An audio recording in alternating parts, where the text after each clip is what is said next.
Hide inside. Do not make a sound. Trust me.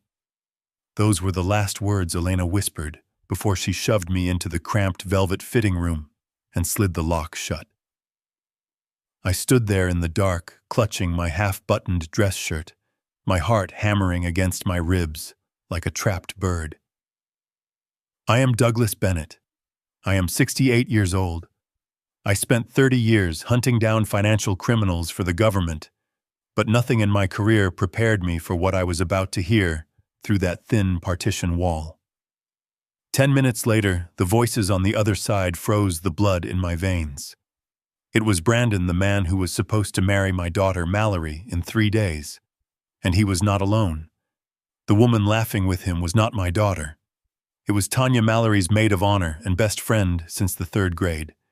What they said next did not just break my heart. It declared war. Before I tell you how I destroyed them without throwing a single punch, let me know where you are listening from in the comments. Hit like and subscribe if you have ever had to protect your family from a wolf in sheep's clothing. My name is Doug. To the world, I am just a retired widower living in a quiet suburb of Seattle. People see the gray hair, the reading glasses, and the slow walk, and they assume I am harmless. They assume I am fading away. My daughter Mallory treats me like fragile glass. She worries about my blood pressure. She worries about my memory. She loves me, but she thinks my time is over. Brandon thinks I am already dead. He just needs to wait for the body to stop moving. That afternoon at Elena's bridal shop was supposed to be routine. I was there for a final fitting of my tuxedo. Elena has run this shop for 40 years. She knows every secret in this town because people think bridal shops are confessionals. When she saw Brandon's car pull up outside, she did not greet him. She hid me. I pressed my ear against the cool mirror of the fitting room. The front door chime rang. Heavy footsteps echoed on the hardwood floor. Finally alone, Brandon's voice boomed. It lacked the polite, soft tone he used at our Sunday dinners. It was sharp, arrogant. "Are you sure the old man isn't here?" Tanya asked. Her voice was muffled, likely buried in his shoulder. Elena said he canceled. "The place is empty. Relax." Brandon sounded dismissive. I heard the rustle of fabric, the sound of a zipper. My stomach turned. This was the man Mallory stayed up nights writing vows for. This was the man I was paying $50,000 to host a wedding for. But the betrayal of the flesh was nothing compared to the betrayal of the soul that followed. "So is everything set for Monday?" Tanya asked. The tone shifted from lust to business. "Done and dusted," Brandon replied. I could hear the smirk in his voice. "As soon as I say I do, I gain power of attorney. I have been working on Mallory for months. She is convinced Doug is losing his mind. She thinks he is forgetting to pay bills. She thinks he is leaving the stove on." I gripped the velvet curtain so hard, my knuckles turned white. I had never left the stove on. The gas bill I supposedly missed last month was autopay. I had checked it 3 times, confused. Now I knew why. Gaslighting. He was gaslighting my daughter into believing her father was senile. "Dr. Meyer signed the assessment this morning," Brandon continued. "For $5,000, that quack would diagnose the Pope with dementia. The paperwork declares Doug mentally incompetent to manage his estate. Once we are married, I become the primary male guardian since Mallory is too emotional to handle the hard decisions." "What about the house?" Tanya asked. "Prime real estate. I already have a buyer lined up. We close the deal next Friday. We put Doug in Sunset Manor on the state subsidy plan. It is a dump, but it is free. He won't know the difference. He will be too medicated to care. Sunset Manor, the facility the state shut down twice for health code violations. The place where patients were found tied to beds with bed sores. He was not just stealing my money. He was sentencing me to a slow, painful death. And the money, Tanya pressed. The crypto debt is huge, babe, but Doug's portfolio covers it. We sell the house, liquidate his 401k, and cash out the life insurance policy my mom took out on him years ago. We will be debt-free and rich by the time we get back from the honeymoon. Mallory will never know. She will think Daddy just made some bad investments before he lost his marbles. I stopped breathing. My vision blurred. I wanted to kick that door down. I wanted to wrap my hands around his throat and squeeze until the arrogance drained out of his eyes. I imagined dragging him out to the street and exposing him to the world. But I didn't. Years of forensic accounting taught me one thing. Anger is a liability. Patience is a weapon. If I confronted him now, it would be my word against his. He had a crooked doctor. He had my daughter's trust. He would spin this. He would say I was hallucinating. He would say I was confused. Mallory would look at me with those pitying eyes and believe him because she wanted to believe him. I needed more than violence. I needed evidence. I needed to let him think he had won. We should go, Tanya said after a moment. Mallory is expecting me for cake tasting. Right. Kiss me first. The sounds that followed made bile rise in my throat. Then the door chime rang again. They were gone. Elena opened the fitting room door. Her face was pale. She had heard everything from the counter. She looked at me expecting a broken old man. She expected tears. I stepped out. I buttoned my shirt. My hands were steady. Did you hear them? Elena asked softly. Every word, I replied. My voice sounded strange to my own ears. It was not the voice of Doug the retiree. It was the voice of Agent Bennett. I can tell Mallory. I can be your witness, Elena offered. No. I shook my head. Mallory is in love. Denial is a powerful drug. If we tell her now, she will confront him. He will lie. He will talk his way out of it. He will say we are conspiring against their happiness.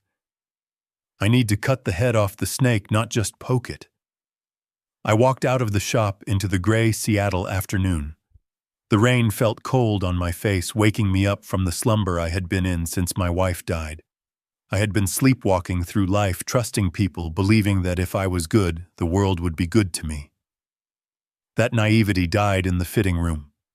I got into my sedan and sat in silence for a moment. I looked at my reflection in the rearview mirror. The wrinkles were there. The age spots were there. But the eyes were different. The soft grandfatherly warmth was gone. In its place was the cold, calculating stare of a man who used to tear apart billion-dollar fraud schemes for breakfast. I pulled out my phone. I opened my banking app. I needed to see how deep the rot went. Password invalid. I frowned. I typed it again. My birthday. My wife's birthday. Access denied. Account locked due to suspicious activity. Contact administrator. He was fast. He was faster than I thought. He had not just planned this. He had already started the execution. He must have accessed my phone when I was sleeping, or guessed the security questions using information Mallory innocently gave him. I drove home. My house, the one I bought 30 years ago, the one where I raised my daughter, suddenly felt like a crime scene. I walked into my study. I opened the wall safe behind the painting of the chaotic ocean storm my wife loved. Empty. The deed to the house. My passport. The physical stock certificates. Gone. He had raided me. He had stripped me clean before the wedding bells even rang. Most men would panic. Most men would call the police screaming. But I knew the law. Without proof of theft, this was a civil dispute. He would claim I gave them to him for safekeeping. He would claim I was forgetful. I walked to the kitchen and poured myself a glass of water. My hand did not shake. I took a sip. Brandon Cole thought he was playing chess with a senile old man. He thought I was a pawn to be sacrificed for his queen. He did not realize he had just sat down across from a grandmaster. He wanted a senile father-in-law. Fine. I would give him the performance of a lifetime. I would be the most confused, helpless, trembling old man he ever saw. I would make him overconfident. I would make him reckless. And while he was busy laughing at my decline, I would be tightening the noose around his neck. I looked at the calendar on the fridge. 3 days to the wedding. 3 days to build a trap that would not just stop a marriage but end a criminal career. I took out my burner phone, a habit from the old days I never quite shook. I dialed a number I hadn't called in 5 years. Patricia O'Connell, the most ruthless estate attorney in the state. She answered on the second ring. "Hello, Patricia," asked her voice sharp. "Patty, it's Doug," I said. "Doug Bennett. I haven't heard from you since the funeral." "Everything okay?" "No," I said, looking at the empty spot on the wall where my safe was hidden. "I need you to open a file." "What kind of file?" "Forensic audit. And I need you to draft a document. A shadow trust." She paused. "A shadow trust, Doug, that is aggressive. Who is the target? My future son-in-law." I hung up. The game had begun. Brandon wanted my life. He was about to find out that some victims bite back. But first I had to survive dinner. I heard the front door open. Mallory's voice floated down the hall, cheerful and light. "Dad." "We're home." Brandon brought pizza. I looked at the kitchen counter. I saw a bottle of wine. I grabbed it. I poured some on my shirt. I messed up my hair. I let my jaw go slack. It was time to go on stage. I shuffled into the living room, dragging my feet. "Who is there?" I asked, squinting my eyes, making my voice tremble. "Is that you, Martha?" Martha was my dead wife. I saw Brandon exchange a look with Mallory. He smirked. It was a small, quick twist of his lips, but I saw it. He thought he had already won. "Oh, Dad." Mallory sighed, rushing over to help me. "Mom isn't here. It's me." Mallory. And Brandon, who I asked, looking straight at the wolf in my living room. "Brandon, Dad, your future son-in-law." I looked at him. I let my eyes glaze over. "Nice to meet you, young man," I said. Brandon stepped forward and patted my shoulder. His touch made my skin crawl. "Hey, Doug. Don't worry. We are going to take good care of you. Real good care." I smiled back. A vacant, empty smile. "I am sure you will," I said. I sat down at the table. They began to eat. I watched them. I watched how he touched her hand, reassuring her while he stole her future.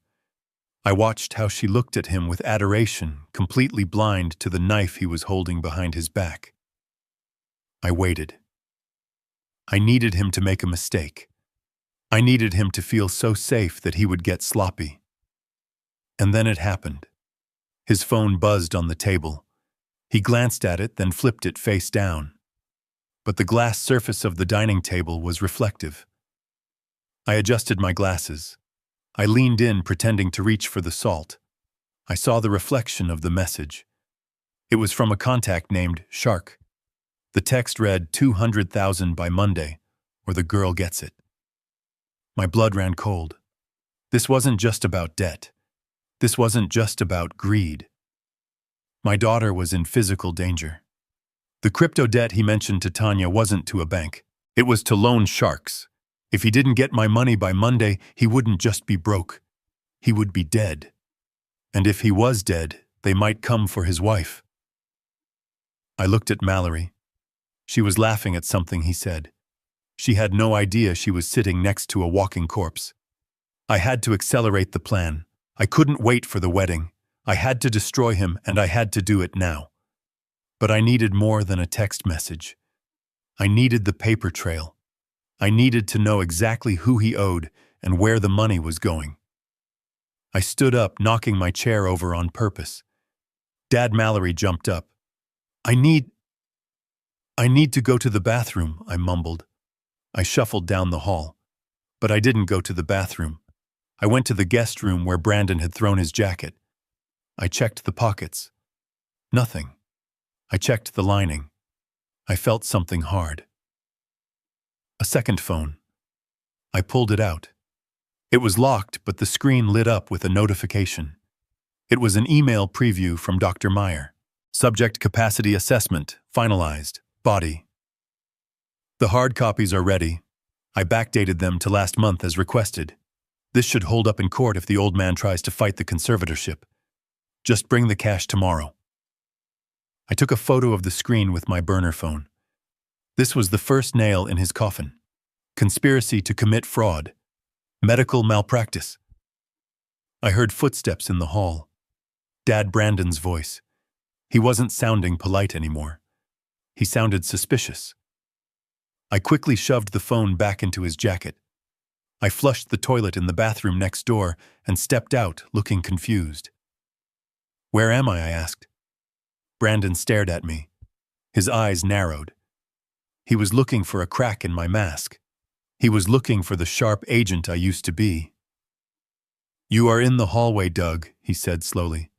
You got lost again. Oh, I said. I want to go home. You are home, Doug. Not for long, he whispered so low Mallory couldn't hear from the dining room. I looked him in the eye. For a split second, I wanted to drop the act. I wanted to tell him that he was the one who was lost. Instead, I leaned in and whispered back. Who are you again? He laughed. A cold, cruel sound. I am the guy who owns you, Doug.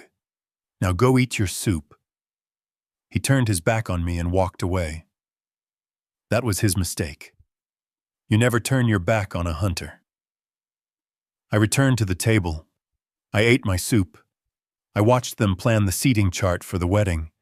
They were rearranging the Titanic's deck chairs, unaware they had already hit the iceberg. Tomorrow I would meet Patricia. We would trace the money. We would find Shark. And we would turn Brandon's trap against him. But I didn't know that the next morning Mallory would deliver the blow that almost broke me. She would hand me a pen and ask me to sign away my life, looking at me with tears in her eyes, convinced she was saving me. That is what hurts the most. The villain uses your love against you. I finished my dinner. The soup tasted like ash. I looked at Brandon. Enjoy it, son. This is the last peaceful meal you will ever eat. Because when Monday comes, you won't be saying, I do. You will be pleading the fifth. I sat at the head of the mahogany dining table, the same spot I had occupied for 30 years. To my left sat Mallory, glowing with the naive radiance of a bride-to-be. To my right sat Brandon, the man plotting to dismantle my life brick by brick. The roast chicken in the center of the table smelled of rosemary and lemon, a comfort scent that tonight felt nauseatingly deceptive. This was not a family dinner. It was an interrogation room, and I was the only one who knew the recording was running. I looked at my hands. They were steady, strong hands that had sifted through thousands of pages of fraudulent ledgers in my career. But tonight, they had to be weak. They had to betray me. I took a deep breath, mentally disengaging the muscles in my forearm, forcing a tremor into my fingers. It was a technique I had seen con artists use to garner sympathy in court, and now I was using it to survive in my own home. Mallory, pass the potatoes, please, Brandon said, flashing that white, perfect smile that probably cost as much as my first car. He looked at me, his eyes devoid of warmth. You doing okay there, Doug? You have been staring at that fork for 5 minutes. I blinked rapidly, feigning confusion. I looked from the fork to him, then to the ceiling, letting my mouth hang open slightly. It was a subtle performance, the kind that whispers decline rather than shouting it. Who are you asking? I mumbled, my voice raspy. Mallory stopped mid-chew. She put her hand on my arm, her touch gentle and terrified. Dad, it is Brandon. You know Brandon. You guys played golf last Sunday. I squinted at him. The wolf in the polo shirt. Brandon, I repeated, testing the word as if it were a foreign coin. Right. The golf man. Did we win? Brandon chuckled, but the sound was dry. No, Doug. You drove the cart into a sand trap. Remember, we had to get the marshal to tow us out. He was lying. I had never driven a cart into a sand trap in my life. I was a scratch golfer. He was rewriting history in real time, planting false memories in Mallory's head to reinforce the narrative of my incompetence. I saw Mallory bite her lip, a flicker of shame crossing her face. She believed him. Of course she did. Why would her fiancé lie about something so trivial? I decided to give him exactly what he wanted. I reached for my wine glass, a delicate crystal stemware that had belonged to my mother. I gripped it, then deliberately relaxed my fingers. Just as I lifted it off the coaster, the glass tipped. Red wine, dark as arterial blood, flooded across the white lace tablecloth. It splashed onto the roast chicken. It dripped onto the expensive hardwood floor. Dad, Mallory cried out, jumping up and grabbing a napkin. I sat frozen, letting my hands hover in the air, trembling violently now. Oh no, I stammered. Oh dear. Look at what I did. The blood. Is that blood? It is wine, Dad, Mallory said, her voice cracking. It is just wine. Brandon didn't move to help. He sat back, crossing his arms, watching the chaos with the satisfied detachment of a scientist observing a lab rat fail a maze. I saw the look he shot Mallory. It was a look that said, "See, I told you. He is too far gone." I am so sorry, I whined, playing the part of the pathetic, broken old man to the hilt. I thought it was the water. My eyes, they aren't working right today. It is okay, Doug. Brandon said, his voice dripping with condescension. We know it is not your fault. You just need a little more help these days, right? Maybe a smaller cup next time. A sippy cup. He laughed. He actually laughed. It was a small, quiet snort, but I heard it. He was mocking me in my own house over the mess he had psychologically engineered. Mallory was on her knees, scrubbing the floor. Let me help you, sweetie, I said, starting to push my chair back. No. Brandon snapped. His voice was too loud, too sharp. He caught himself instantly and lowered his tone, putting a hand on my shoulder to push me back down. His grip was hard, painful. It was a restraint, not a comfort. Just sit there, Doug. You will only make it worse. Let the professionals handle it. Or in this case, your daughter. I looked at his hand on my shoulder. I wanted to grab his wrist and twist it until the tendons snapped. I knew exactly how to do it. A self-defense instructor at the bureau had taught me 20 years ago. But I forced my muscles to remain limp. I looked down at my lap, playing the shamed child. You are a good boy, Thomas, I said softly. The table went silent. Who? Brandon asked, his eyes narrowing. Thomas, I said, looking him dead in the eye with a vacant stare. You remind me of my cousin, Thomas. He stole a car and went to prison in '92. Brandon's jaw tightened. The insult landed. He knew I was comparing him to a criminal, but he couldn't get angry because to him I was just a senile old fool rambling. My name is Brandon, he gritted out. Right, I said, picking up my fork and stabbing a potato with unnecessary force. Brandon, the one with the debts. The air left the room. Even Mallory stopped scrubbing and looked up. What did you say? Dad, she asked. I blinked, looking around innocently. I said, the one with the nets, does he like fishing? I swear I saw a fishing net in his trunk. Brandon exhaled a long, shaky breath. He glared at me, trying to decipher if that was a slip of the tongue or a shot across the bow. I chewed my potato slowly, letting the silence stretch, letting his paranoia germinate. That was the beauty of this disguise. I could say anything, reveal anything, and if I backed it up with a confused smile, it was just Dad having an episode. Suddenly a vibration hummed against the wood of the table. Brandon's phone. He had placed it face down next to his plate, a habit of men who have things to hide. He glanced at Mallory, who was busy rinsing the wine-stained napkin in the kitchen sink. Seeing the coast was clear, he picked up the phone, keeping it below the table edge, shielded by his napkin. He thought he was invisible. He thought I was blind. But I spent 3 decades tracking illicit funds through shell companies and offshore accounts. I didn't look at the phone. I looked at the sliding glass door behind him. The night outside was pitch black, turning the glass into a perfect mirror. I adjusted my glasses, squinting as if I was trying to focus on a painting on the wall, but my focus was razor sharp on the reflection over his left shoulder. I saw the glow of the screen.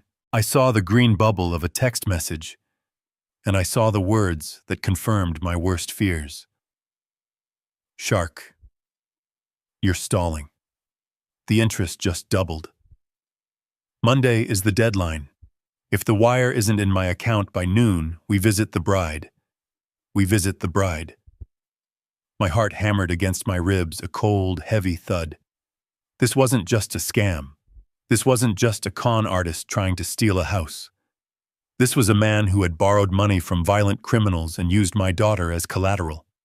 If he didn't get control of my assets by Monday, if he didn't liquidate my life savings to pay them off, they weren't coming for him. They were coming for Mallory. I watched Brandon type a reply.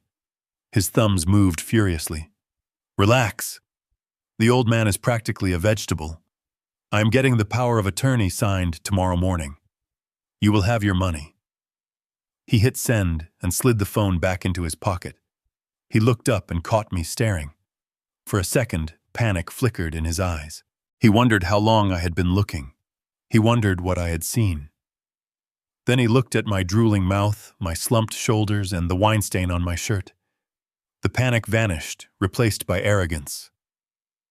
"What are you looking at, Doug?" he asked. I smiled. A slow, sad smile. "I was just thinking about the wedding," I said. "It is going to be a day to remember." "It sure is," Brandon said, picking up his wine glass and raising it in a mock toast to me. "To new beginnings." "To justice," I whispered so low, he couldn't hear. Mallory came back to the table, her eyes red-rimmed. She forced a smile, trying to salvage the ruined dinner. "I am back. Everything is clean." "Dad, are you done eating?"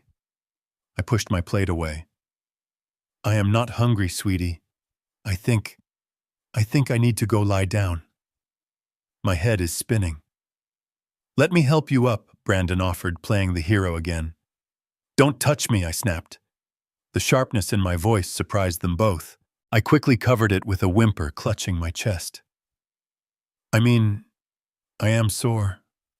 My ribs hurt. I can walk. I just need to walk." I shuffled out of the dining room, leaning heavily on the wall for support. I heard them whispering behind me as I climbed the stairs. "See, Mallory, he is getting aggressive. That is the next stage of dementia. The mood swings.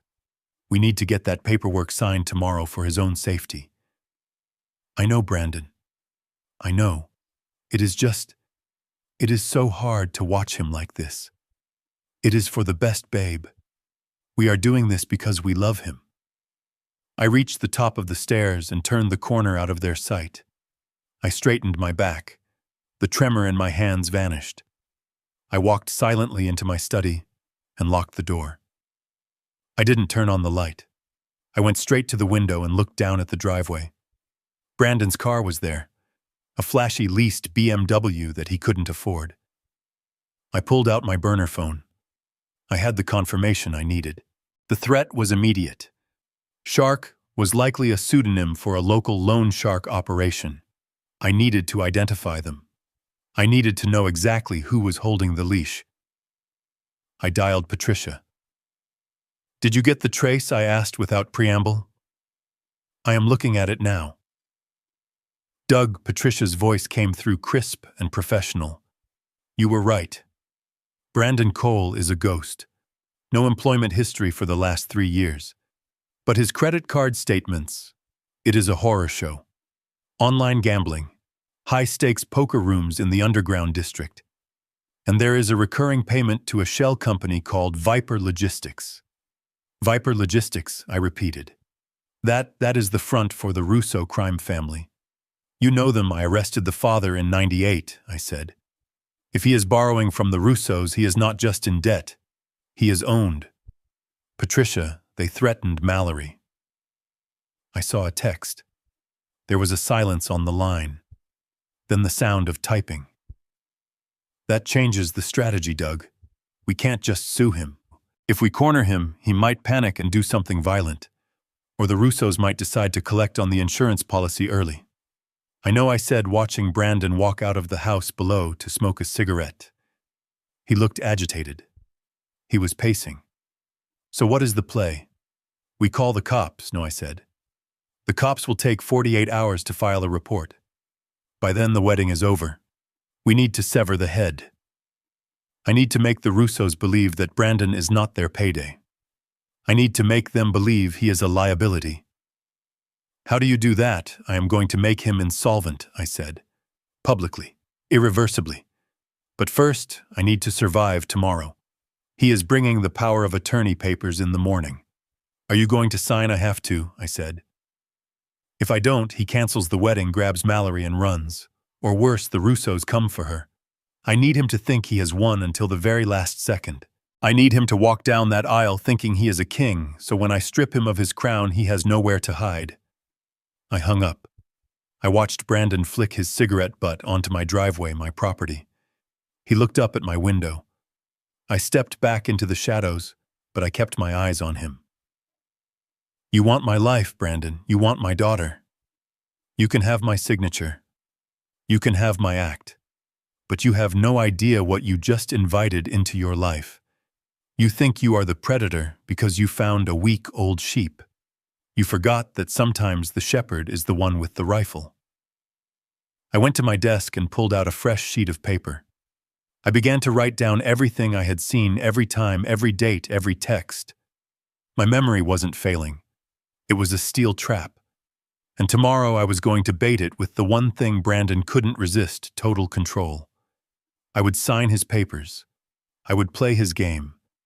And I would wait for the wedding reception to turn the lights on. Monday is coming, Brandon. And so am I. The rain in Seattle does not wash the city clean. It just makes the grime slicker. It was 5 in the morning on Friday, the kind of hour when only bakers, cops, and criminals are awake. I sat in a booth at the back of Joe's Diner, a place that smelled of stale coffee and decades of fried bacon. This was not the kind of place Brandon Cole would ever step foot in.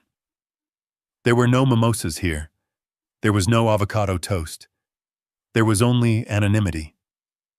I wore a baseball cap pulled low and a windbreaker that had seen better days.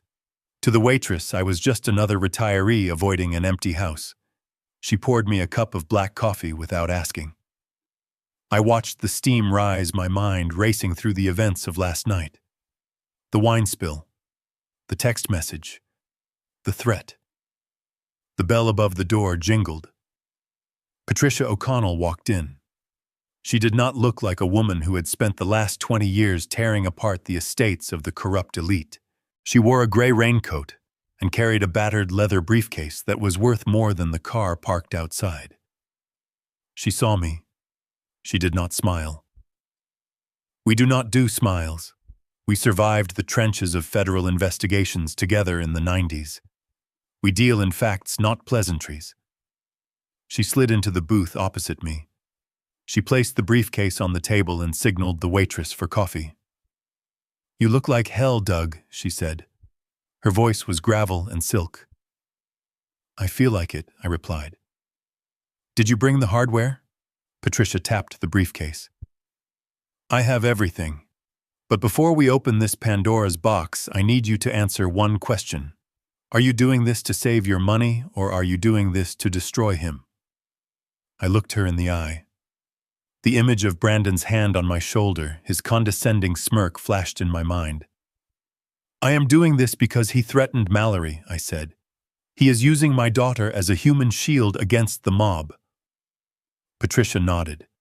Good answer. Because what I found last night is not just fraud. It is a death wish. She opened the briefcase. Inside was a ruggedized laptop, the kind we used to use for field audits. She booted it up. The screen glowed blue, illuminating the lines of worry on her face. Let's start with the surface, she said, typing furiously. Brandon claims to be the CEO of Apex Horizon Solutions, a tech startup specializing in blockchain logistics. Sounds impressive to a layman. Sounds like the future. She spun the laptop around to face me. I put on my reading glasses. I wasn't looking at a marketing brochure. I was looking at the corporate filing structure. It is a shell, I said, pointing at the screen. Look at the registered agent. It is a P.O. box in Delaware. There is no office. There are no employees. It gets better, Patricia said. I ran a cross-reference on his supposed investors. He claims to have raised $3 million in seed funding. Look at the names of the investors. I scrolled down the list. Jupiter Holdings, Blue Sky Ventures, Ocean Deep LLC. I recognized these names, I whispered. My pulse began to quicken. It was the thrill of the hunt, the familiar rush of connecting the dots. These are layering companies. They are used to wash money. They take dirty cash, cycle it through a maze of fake loans, and spit it out as clean investment capital. Exactly, Patricia said. But here is the twist. Brandon isn't the one washing the money. He is the one stealing it. She opened a spreadsheet. It was a forensic reconstruction of Brandon's bank accounts. It was a sea of red ink. He is running a classic Ponzi scheme, but a sloppy one, Patricia explained, tracing the lines on the screen with her manicured finger.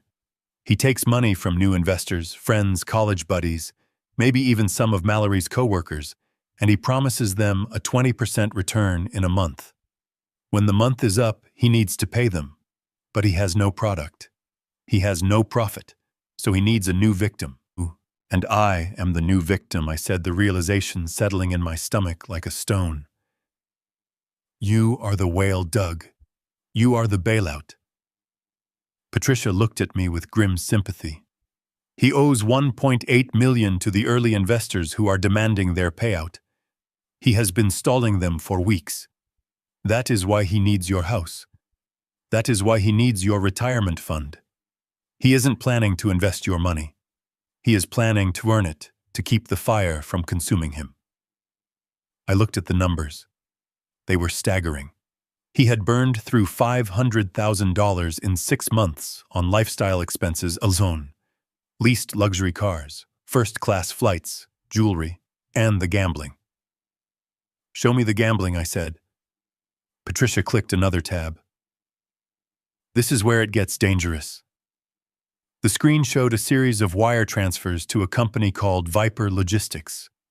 10,000, 50,000, 200,000. The dates coincided with major sporting events. The Super Bowl, the NBA Finals. He is a degenerate, I said. He is betting on everything, and he is losing. But Viper Logistics isn't a casino, Patricia said. Do you know who owns the domain for Viper Logistics? I didn't need to check the database. I knew the name from my old case files. Tony the Hammer Russo, I said.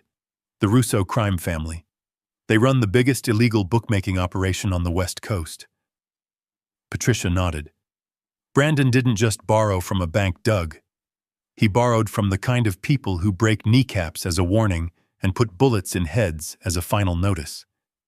That text you saw last night about the bride. That wasn't a figure of speech. I leaned back in the booth. The diner noise faded away. All I could hear was the pounding of my own heart. My daughter was sleeping next to a man who had effectively sold a stake in her life to the mafia.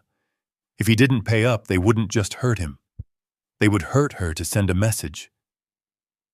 He needs $2 million by Monday, I said. That is the payoff. And your estate is valued at roughly $2.2 million, Patricia noted. It fits perfectly. He liquidates everything you own, pays off the Russos, and walks away clean. Mallory is left with a penniless father and a husband who claims it was just bad luck in the market. I took a sip of the cold coffee. It tasted bitter like the truth. We can't go to the police, I said. Why not? Patricia asked. We have evidence of fraud. If we arrest him now, the Russos don't get paid, I explained. They will think Brandon snitched. They will think he tried to run. They might come after Mallory for retribution. Or worse, Brandon panics and takes Mallory hostage. I know guys like him. He is a coward. A cornered coward is the most dangerous animal on earth. So what is the play? Patricia asked. She closed the laptop. She knew me. She knew I already had a plan forming. We need to cut the cord, I said. We need to make Brandon toxic. I need the Russos to believe that Brandon has no access to money. I need them to believe that he lied to them about me. I don't follow. If I sign that power of attorney today, Brandon thinks he has the money. He tells the Russos he has the money. The Russos relax. They wait for Monday. Right. But what happens if that power of attorney is worthless? What happens if the money he thinks he is grabbing is already gone? Patricia's eyes widened. She smiled. A sharp, predatory smile. The shadow trust, she said. Exactly, I said. We transfer ownership of everything, the house, the accounts, the stocks, into the irrevocable trust we talked about. We do it today. We backdate the intent to last week so it holds up. When Brandon tries to access the funds on Monday, the bank locks him out. And the Russos, they will see a liar who promised them gold and delivered dust. They won't come for Mallory. They will realize she is worthless to them.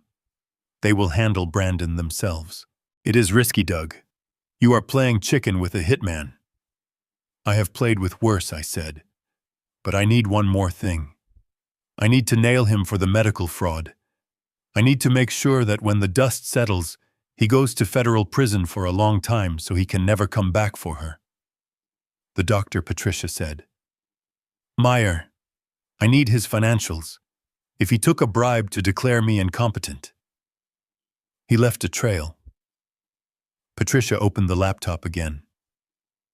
Give me 10 minutes. Doctors are arrogant. They think they are smarter than the IRS. They never are. We sat in silence as she worked. I watched the rain streak against the window. I thought about Mallory. I thought about the time she fell off her bike when she was 7. I picked her up, cleaned her scraped knees, and told her that pain was just a lesson in gravity. This was going to be the hardest lesson of her life. But I had to be the one to let her fall so I could be the one to pick her up. Got him, Patricia said. I looked at the screen. Dr. Alan Meyer. A deposit of $5,000 in his personal account yesterday. The source, an ATM cash deposit. Sloppy, I said. But look at the withdrawal location, Patricia pointed out. The cash was withdrawn from an ATM inside the casino where Brandon plays. The timestamps match. Brandon took cash from his credit card cash advance, walked 2 blocks, and deposited it into Meyer's account. We have them on camera. That is conspiracy, I said. That is federal. We have enough to bury them all, Doug.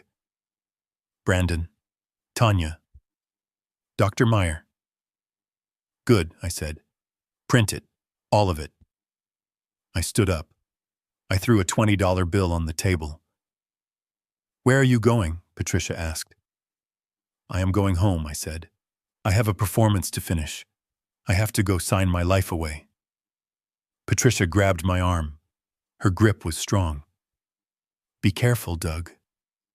Brandon is desperate. If he suspects you know, if he thinks for 1 second that the old man is faking it. I adjusted my cap. I pulled my collar up. Brandon thinks he is the shark, I said. He forgot that the shark is just fish food for the orca. I walked out into the rain. The cold water felt good. It felt like armor. I got into my car and checked my phone. 3 missed calls from Mallory. 1 text from Brandon. Where are you, Doug? We have the notary coming in an hour. Don't be late. I typed a reply with clumsy fingers, making sure to add a typo. Coming home. Forgot to buy milk. I stared at the send button. This was the point of no return. Once I walked back into that house, I was unarmed in a den of thieves. But I had something they didn't have. I had the truth. And I had the absolute unwavering resolve of a father who would burn the world down to save his child. I started the engine. The radio played a soft jazz tune. I turned it off. I needed silence. I needed focus. I drove back to the house that was no longer a home. It was a battlefield, and I was ready to surrender just so I could ambush them when they started counting the spoils. I pulled into the driveway. Brandon's BMW was there. The notary's car was there. I took a deep breath. I let my shoulders slump. I let my face go slack. I stepped out of the car, shuffling my feet on the wet pavement. Showtime. The house was quiet when I returned from the diner, but it was the silence of a held breath. It was Friday evening. The wedding rehearsal was scheduled for tomorrow morning. I walked up the stairs, the banister feeling cold under my hand. I passed the guest room where Brandon was presumably sleeping, or more likely texting his loan sharks. The door was shut. I continued down the hall to Mallory's old room. The door was ajar. Inside, my daughter was sitting on the floor, surrounded by open suitcases. She was folding bikinis and sundresses, packing for a honeymoon in the Maldives that I was paying for with money Brandon believed he had already stolen. I watched her for a moment. She looked exhausted. The glowing happy bride I had seen in photos was gone. In her place was a woman with dark circles under her eyes and a nervous tremor in her hands. She was folding the same dress over and over again, her mind clearly somewhere else. Brandon was not just stealing her inheritance, he was draining her spirit. I knocked softly on the doorframe. Mallory jumped, clutching the dress to her chest. She looked at me, and for a split second I saw fear. She was afraid of her own father. She was afraid I would say something embarrassing, or break something, or forget who she was. "Hey, Dad," she exhaled, forcing a smile that didn't reach her eyes. "You scared me." "Where have you been?" "Brandon said you went out for milk hours ago." I walked into the room. It still smelled like the vanilla candles she used to burn in high school. The walls were still painted the soft lavender she chose when she was 16, but the air was heavy with the toxicity of the man she was bringing into this sanctuary. "I got lost." I lied, keeping my voice low and unsure. "I went to the store, but I forgot which store. I just drove around." Mallory sighed. She stood up and guided me to the small armchair in the corner. "It is okay, Dad. You are home now. Just sit down. I have to finish packing." I sat. I watched her hands. They were shaking. "Mal," I said, dropping the confused act just a fraction, just enough to sound like a father, not a patient. She paused, looking at me. "Yeah, Dad." "Are you happy?" The question hung in the air. It was simple, yet it carried the weight of everything I knew. She turned back to the suitcase, avoiding my eyes. "Of course I am happy. I am getting married in 3 days. It is what every girl dreams of, right?" I leaned forward. "Dreams don't usually make you shake, honey." She froze. She stood up slowly, her back rigid. "I am just stressed, Dad. Planning a wedding is hard. And, well, worrying about you is hard." I ignored the jab. I needed to push one last time. I needed to see if there was any part of her left that could hear reason, or if Brandon had completely severed the connection between us. "Maybe we should wait," I said. Mallory spun around. Her face was flushed. Wait for what?" "The wedding," I said.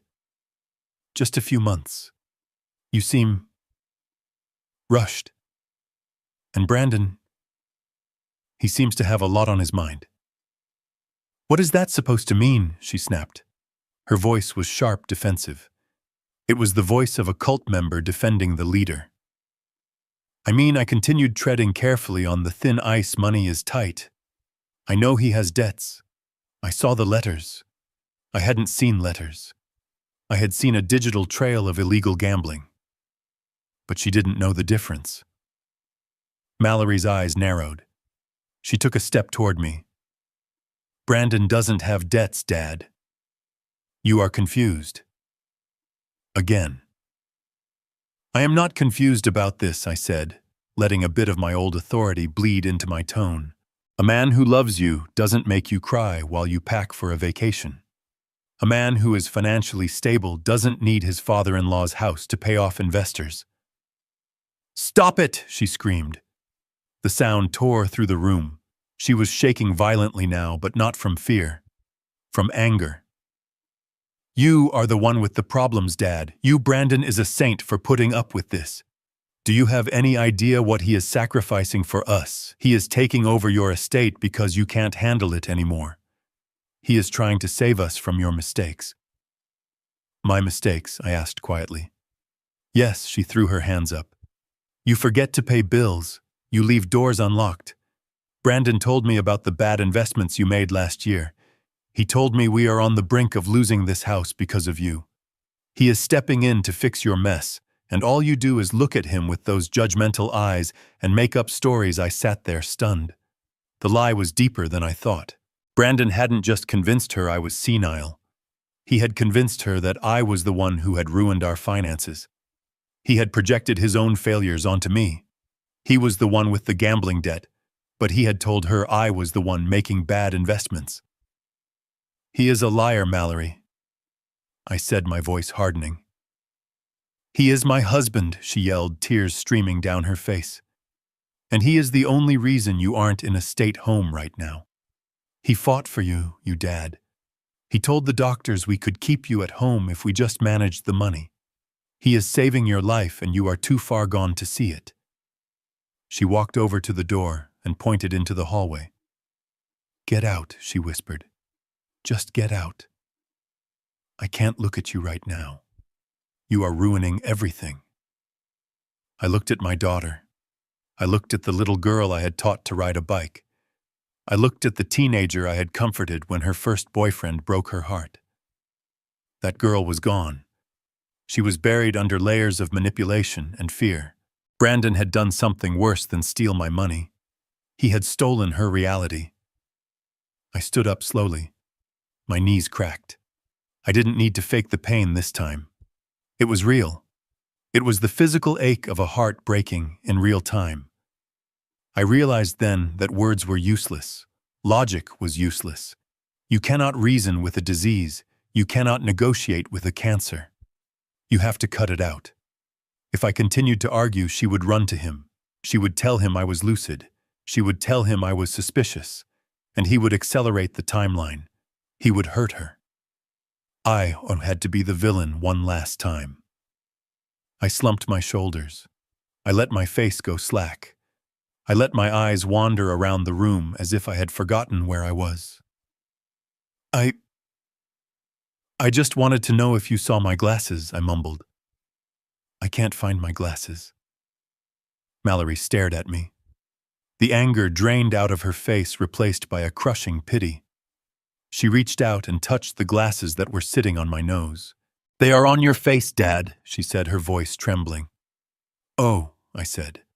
I touched the frames. So they are. Silly me. I shuffled toward the door. I stopped and looked back at her. I love you, Mal, I said. Remember that. No matter what happens on Monday. Remember that I love you. She turned away, wiping her eyes.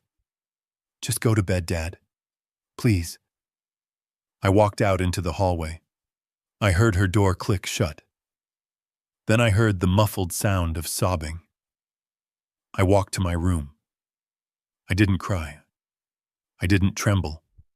I felt a cold, metallic resolve settle over me. The time for talking was over.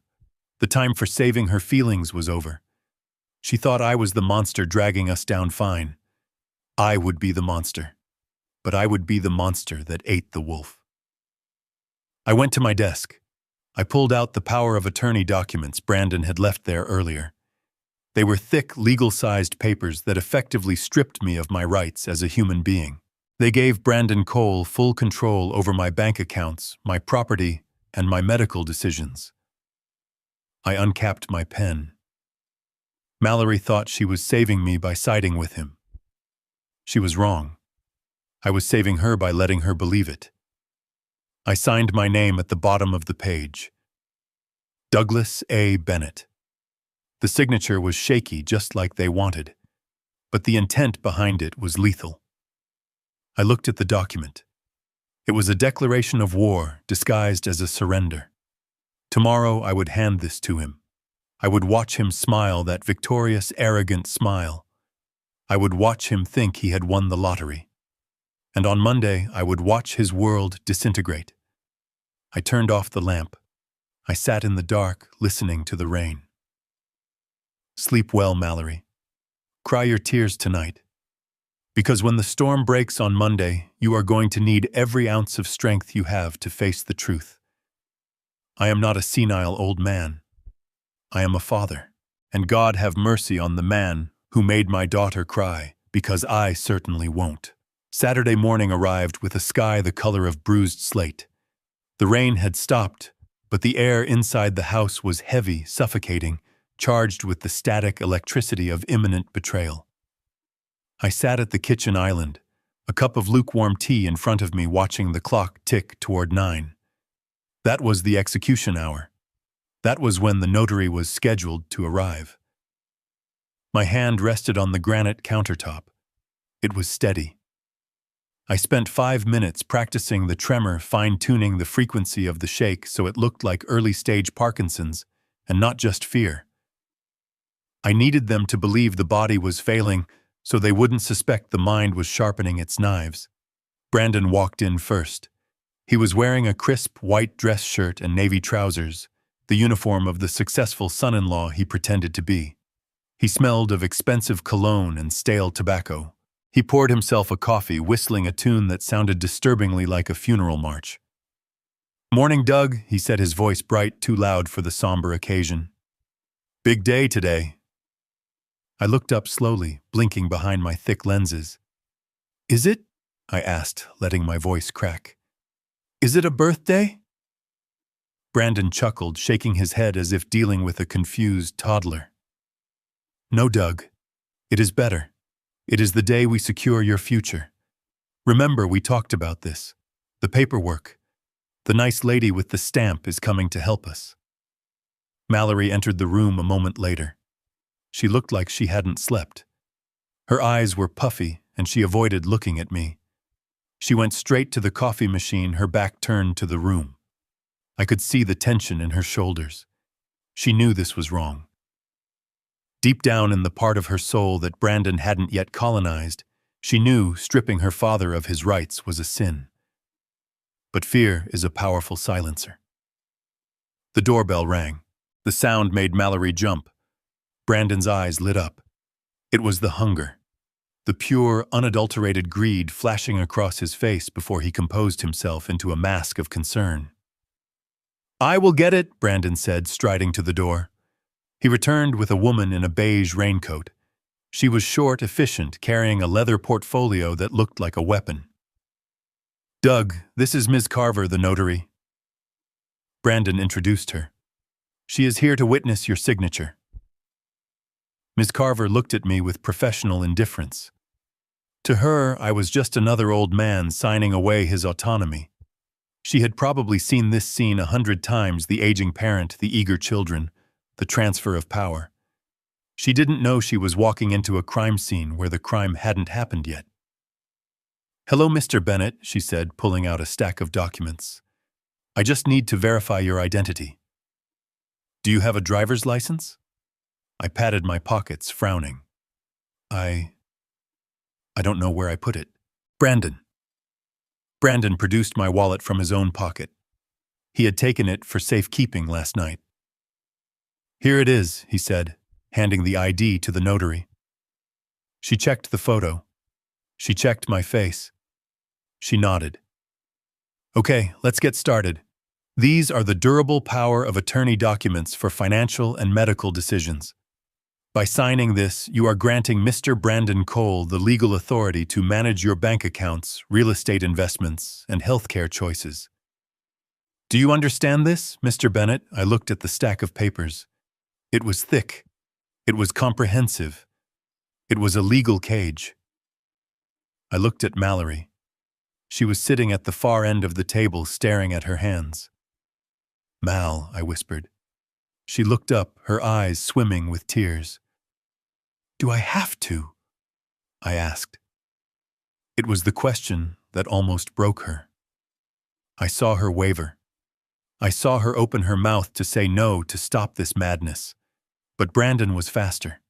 He moved behind my chair, placing both hands on my shoulders. He squeezed.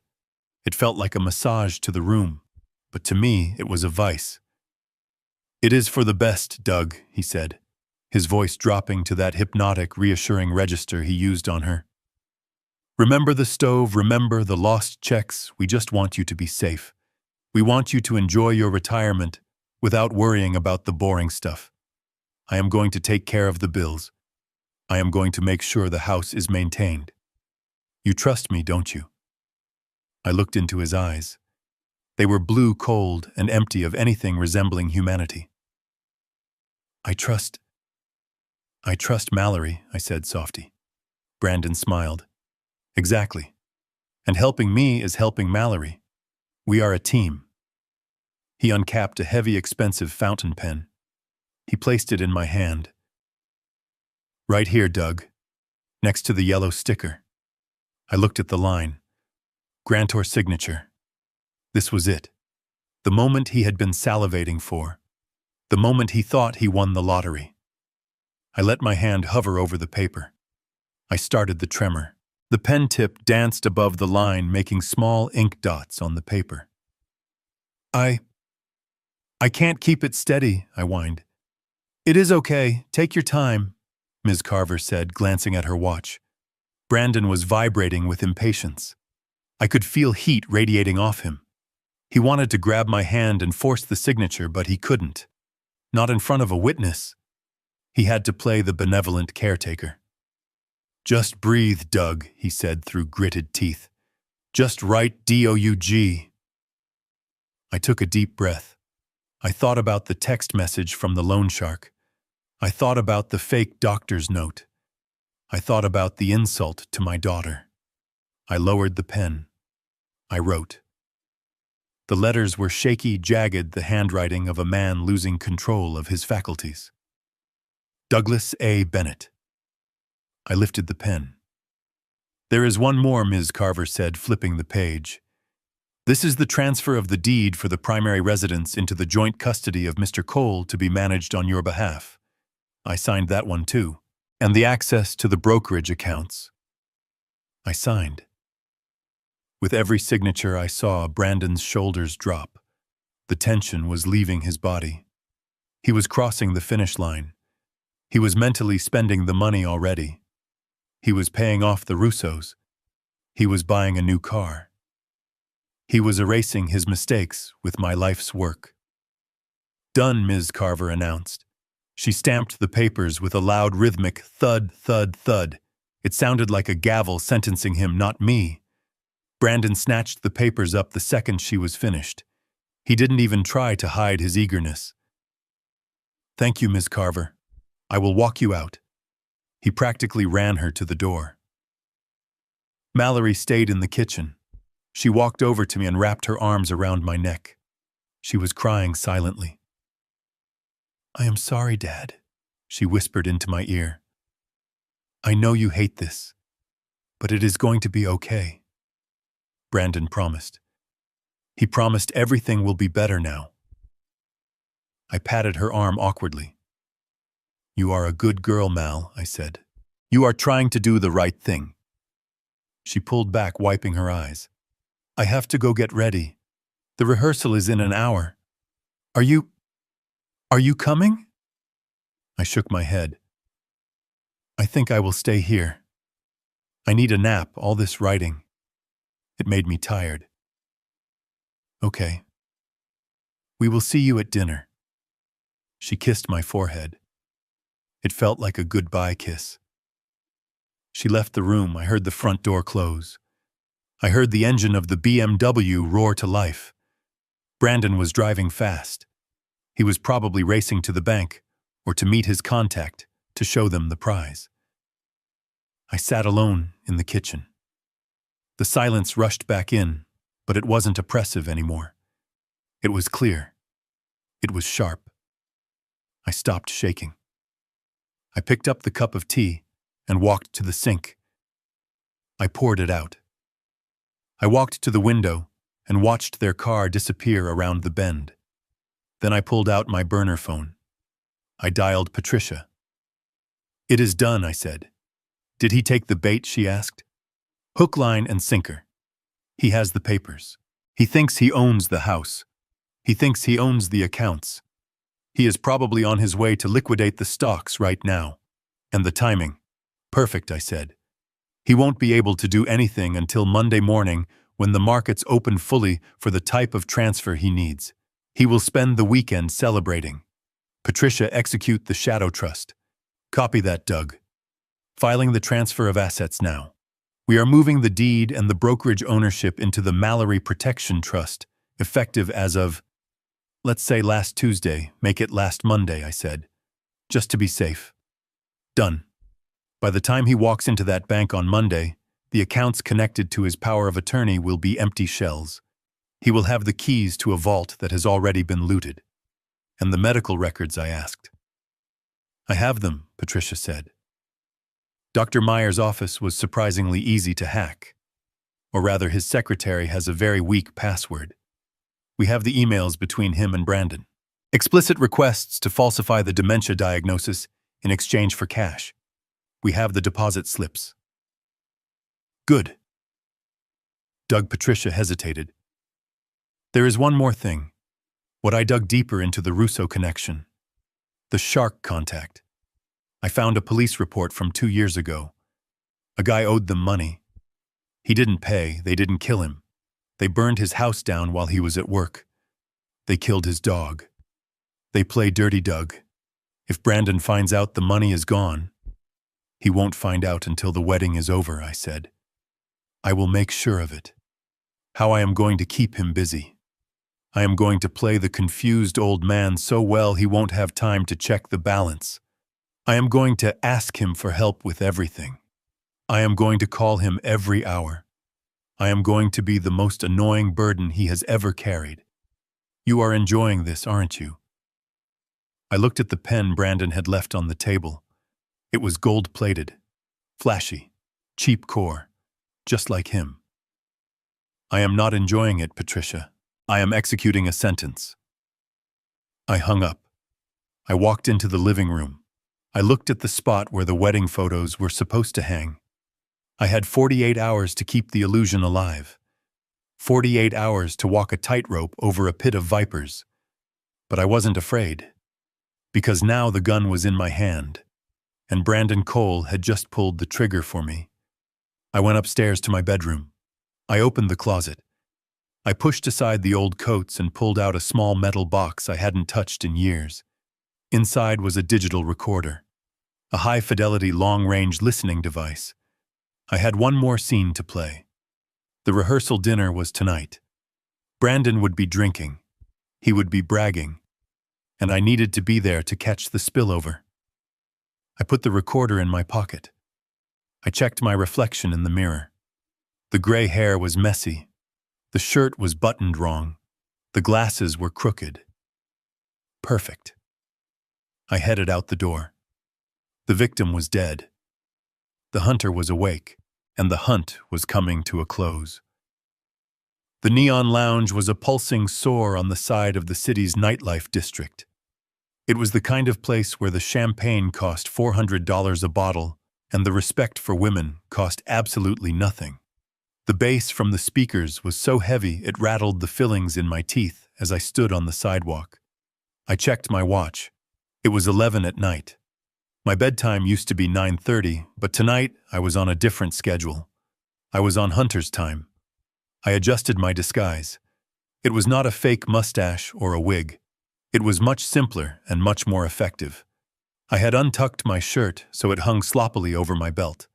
I had splashed a little cheap whiskey on my collar, enough to create a scent radius of a man who had given up. I let my glasses slide down my nose. I practiced the vacant, watery-eyed stare in the reflection of a parked car window. Perfect. I looked exactly like what I was supposed to be. A confused, drunk, pathetic old man crashing a party he wasn't invited to. I walked past the bouncer. He stepped forward to stop me, his massive arms crossed. "Grandpa, you are lost," he grunted. "Bingo hall is 2 blocks down." I looked at him and slurred my words just enough. "My son is in there. It is his big day. I have his wallet." I held up an old leather wallet I had grabbed from my drawer. It was a prop. The bouncer hesitated. He looked at the wallet, then at my harmless, trembling hands. He shrugged. "Make it quick, Pops. If you throw up, you are cleaning it." He stepped aside. I stumbled in. The heat hit me first. It smelled of sweat, expensive cologne, and desperation. The lights were flashing red and purple, disorienting anyone who wasn't focused. But I was focused. I scanned the VIP booths on the mezzanine level. It didn't take long to find him. Brandon was holding court in the center booth. He was surrounded by 5 other men, all wearing suits that were too tight and watches that were too big. There were bottles of Grey Goose on the table. There were women who looked bored but smiled because they were paid to smile. Brandon looked like a king. He was laughing, his head thrown back, a cigar in one hand and a glass in the other. He looked like a man who had just conquered the world. He had my house deed in his pocket. He had my power of attorney in his safe. He thought he was untouchable. I made my way up the stairs. I bumped into people on purpose. I apologized to a plant. I played the role of the drunk buffoon to perfection. No one looked at me with suspicion. They only looked with pity or annoyance. That is the superpower of the elderly in this society. We are invisible until we are inconvenient. I reached the VIP section. A waiter tried to block me, but I pushed past him, shouting over the music. "Brandon, hey Brandon!" The music was loud, but my voice cut through the immediate area. The men in the booth stopped laughing. They turned to look at the intruder. Brandon's smile vanished. His face went pale, then red. He scrambled to his feet, looking around to see if anyone important was watching. "Doug. What the hell are you doing here?" I stumbled forward, opening my arms wide. "I found you. Mallory said you were working late, but I knew you were thirsty." The men around the table burst out laughing. "Who is this, Brandon? Your chauffeur, is this the ghost of Christmas past?" Brandon stepped over the velvet rope, grabbing my arm roughly. He tried to steer me away from his friends, his grip digging into my bicep. "You need to leave, Doug. Now. You are drunk." "I am not drunk," I pulled away, feigning indignation. "I am celebrating. My boy is getting married." I lunged for the table, grabbing a half-empty bottle of vodka. "Let's have a toast to Brandon, the smartest man I know." Brandon snatched the bottle from my hand before I could pour it. He was furious. His veins were bulging in his neck. This was not the cool, collected sociopath he played in front of Mallory. This was the real Brandon. Volatile, embarrassed, weak. "Get him out of here," he yelled at the waiter. But I wasn't done. I needed to get closer. I needed contact. I started to cry. It was a loud, wailing sob that made everyone within 20 feet uncomfortable. "You don't love me," I blubbered, wiping my nose on my sleeve. "I am giving you my house. I am giving you my money. And you won't even have a drink with me." The room went quiet, or as quiet as a club can get. The mention of money and houses piqued the interest of his friends. "Whoa, wait a minute," one of the guys said. "He is giving you a house." Brandon looked panicked. He forced a tight smile. "He is senile, guys. He doesn't know what he is talking about. He thinks it is 1985. I saw my opening. I threw myself at him. It looked like a desperate, sloppy hug from a drunk father. I wrapped my arms around his waist, burying my face in his chest.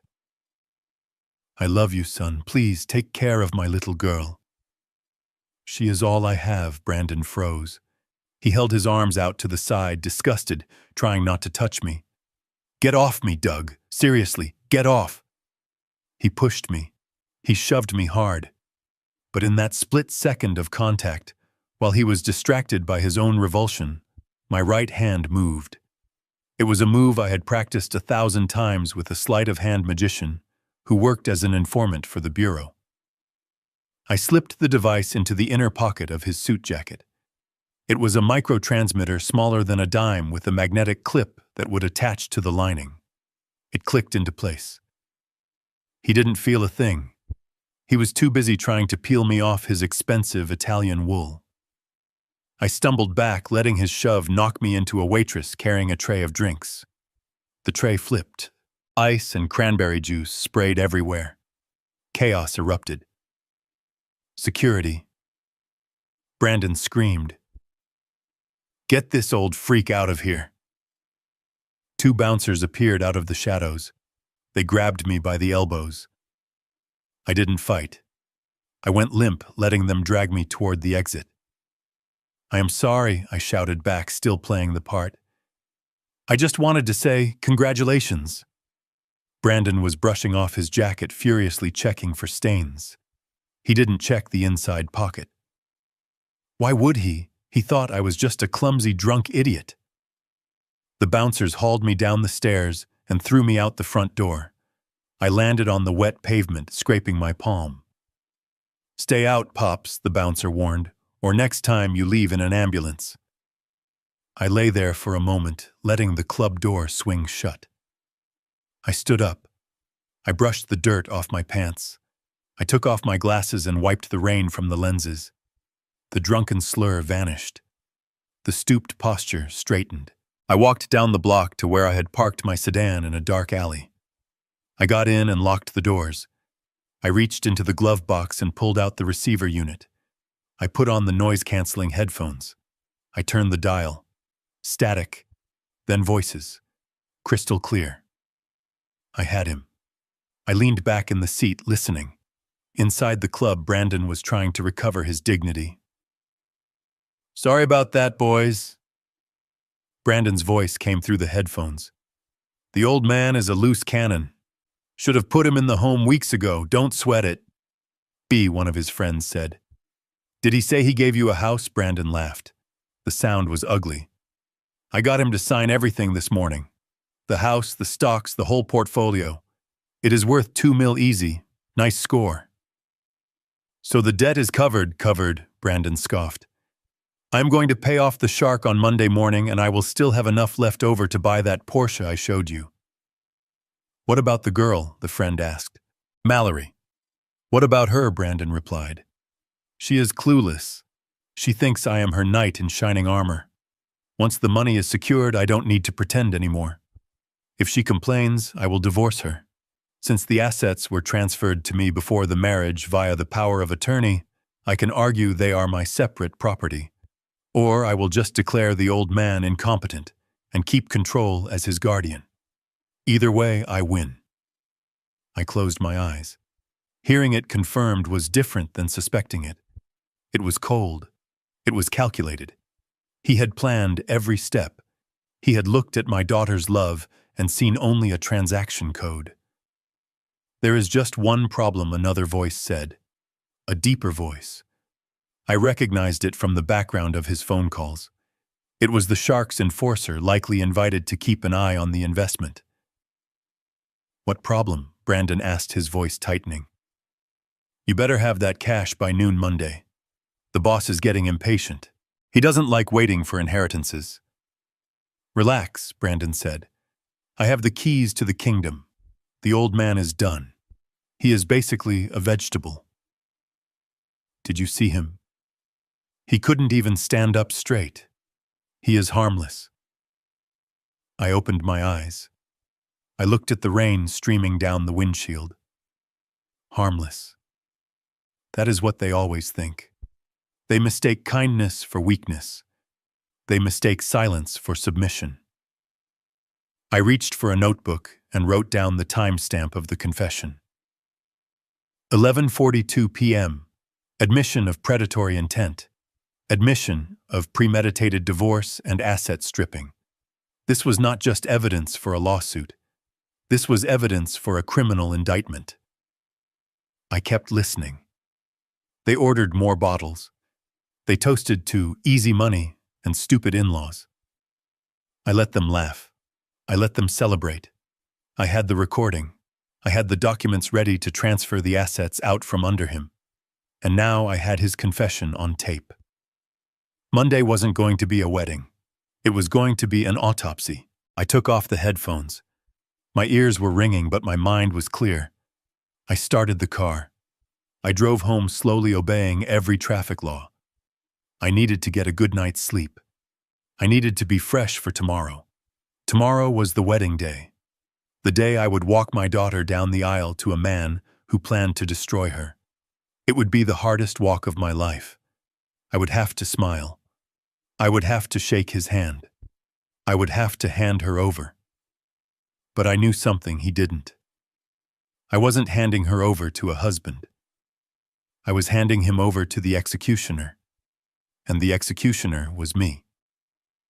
The rain hammered against the roof of my sedan like 1,000 nervous fingers tapping on a table. I sat in the dark alley 2 blocks away from the neon lounge. The engine was off to save fuel and reduce vibration. The windows were fogged up from my own breath. To anyone walking past, the car looked empty, abandoned in the urban decay of a Friday night. But inside, the cockpit was alive with the green glow of the receiver unit. I adjusted the noise-canceling headphones over my ears. The world outside, the sirens, the distant traffic, the rain vanished. I was transported into the inner pocket of Brandon Cole's suit jacket. The audio quality was crystal clear. I could hear the rhythmic thumping of the bass from the club floor, muffled now like a heartbeat underwater. I heard the rustle of fabric as he moved. I heard the clink of glass. Then the sound of a heavy door slamming shut. The bass dropped to a dull hum. He had moved to the bathroom. The acoustics changed. There was an echo of tile and porcelain. I heard a sharp intake of breath. A sniff. Then another. Cocaine. He was fueling his confidence with powder. I noted the time on my legal pad. Drug use. Another nail in the custody battle if Mallory ever needed it. But I wasn't here for his vices. I was here for his confession. I heard the tapping of fingers on a screen. He was dialing. The line rang 3 times. It was a burner-to-burner connection encrypted on his end, but he was broadcasting directly to me via the analog bug in his pocket. Technology is only as smart as the user, and Brandon was a fool. "Yeah," a voice answered. It was deep, gravelly, the voice of a man who had smoked too much and cared too little. It was the shark, the enforcer for the Russo family. "It is me," Brandon whispered. His voice echoed slightly in the bathroom stall. "You have some nerve calling me at this hour," the shark growled. "You better be calling to tell me you have the cash."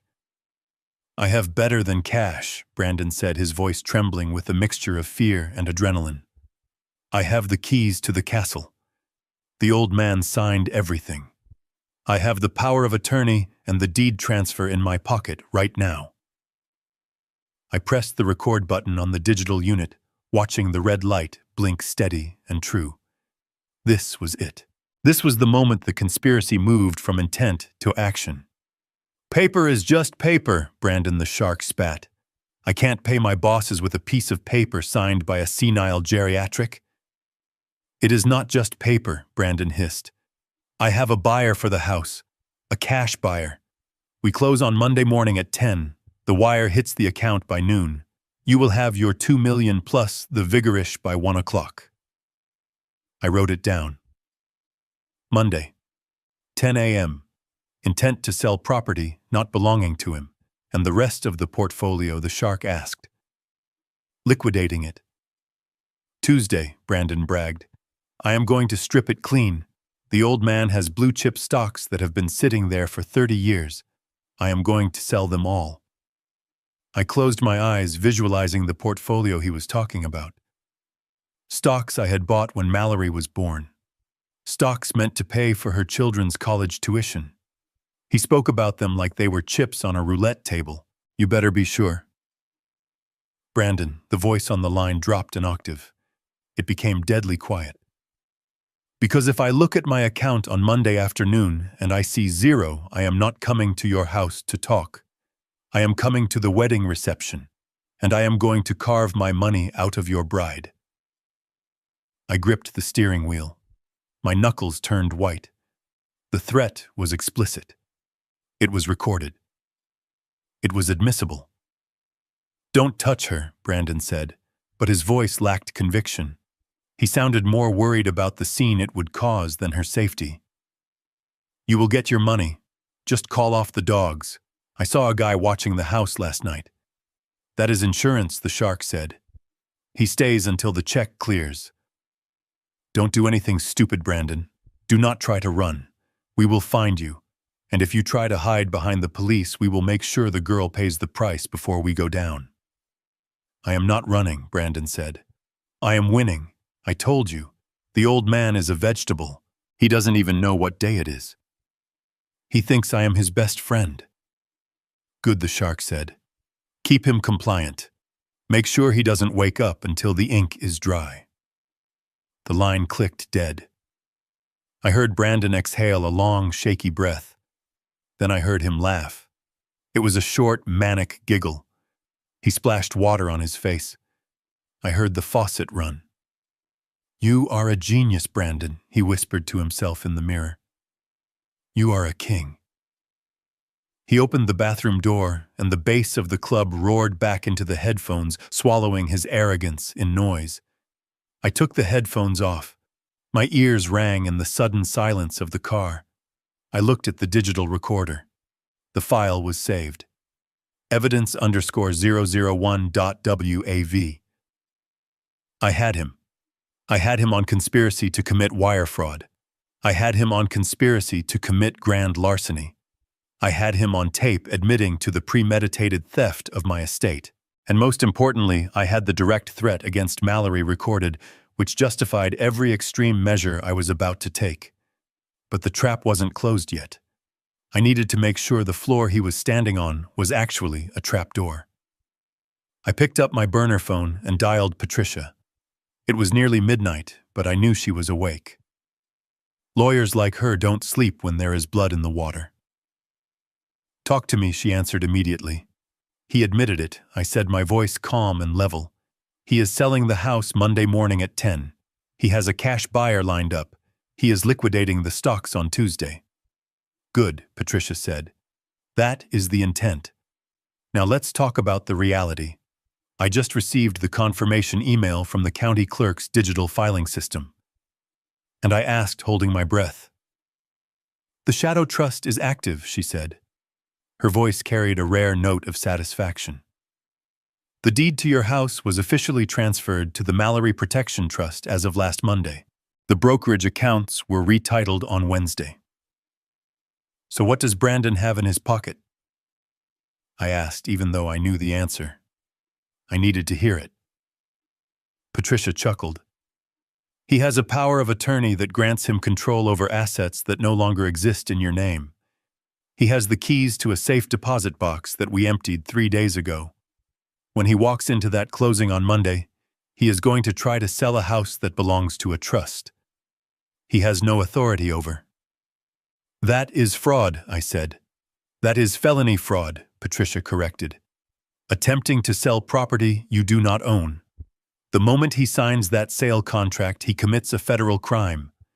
And since he intends to wire the proceeds to pay a loan shark, that triggers RICO statutes.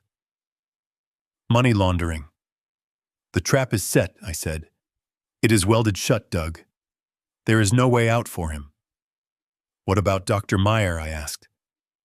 I sent the files to the medical board an hour ago, Patricia said, and to the district attorney.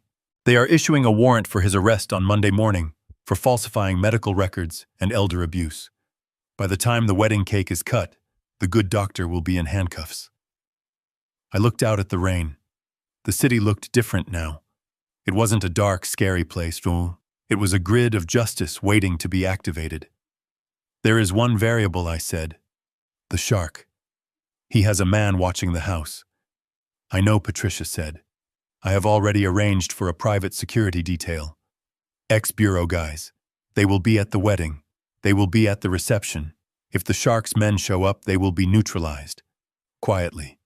We don't want to ruin Mallory's day until the big reveal. You thought of everything, Patty. I learned from the best, she said softly. You taught me how to hunt, remember I did. Get some sleep, Doug, she said. You have a daughter to give away. I don't plan on giving her away, I said. I plan on getting her back. I hung up. I sat there for a moment longer, listening to the rain. I felt a strange sense of peace. The anger was gone. The fear was gone. All that was left was the cold mechanics of execution. Brandon Cole believed he was the protagonist of this story. He believed he was the young, smart wolf taking down the old, sick herd leader. He didn't understand the genre he was in. This wasn't a tragedy about aging. This was a thriller about retribution. He had made the classic mistake of the amateur criminal. He assumed that because I was quiet, I was empty. He assumed that because I was old, I was slow. I started the car engine. The headlights cut through the darkness of the alley, illuminating the rats scurrying near the dumpster. Run, little rats, I thought. Run while you can. I drove home.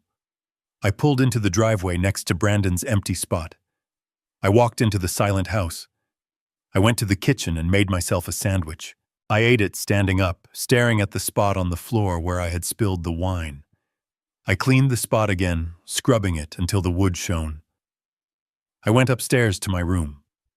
I laid out my tuxedo for the wedding. I polished my shoes until I could see my reflection in the black leather. The face looking back at me wasn't a victim.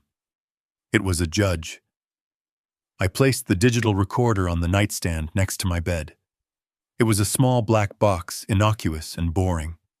But inside it was a thunderbolt waiting to strike. I climbed into bed.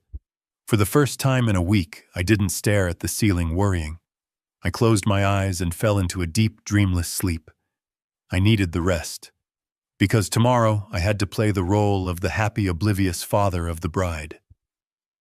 I had to shake Brandon's hand. I had to hug him. I had to toast him. I had to walk him to the gallows and make him believe it was a throne. Monday morning broke with a deceptive brilliance. The storm had passed, leaving the Seattle sky a crisp, piercing blue. Sunlight streamed through the stained glass windows of St. Jude's Cathedral, painting the stone floor in pools of crimson and gold. It was the kind of day photographers pray for.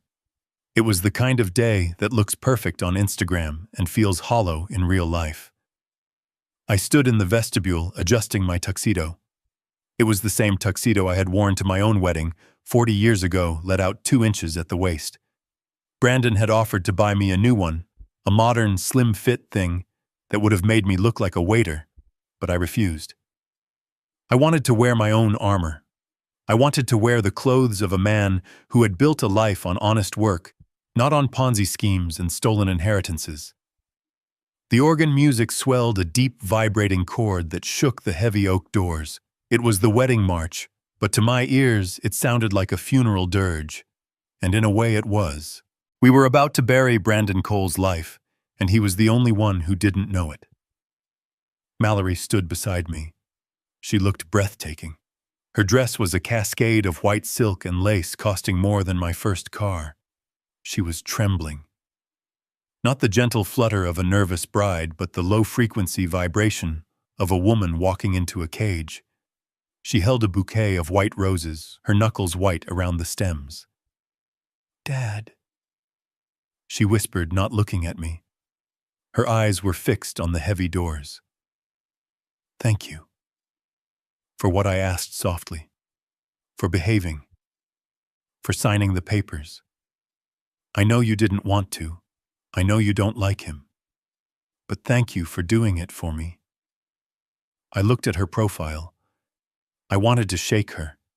I wanted to scream that the man waiting for her at the altar was a monster who had gambled her safety away in a backroom poker game.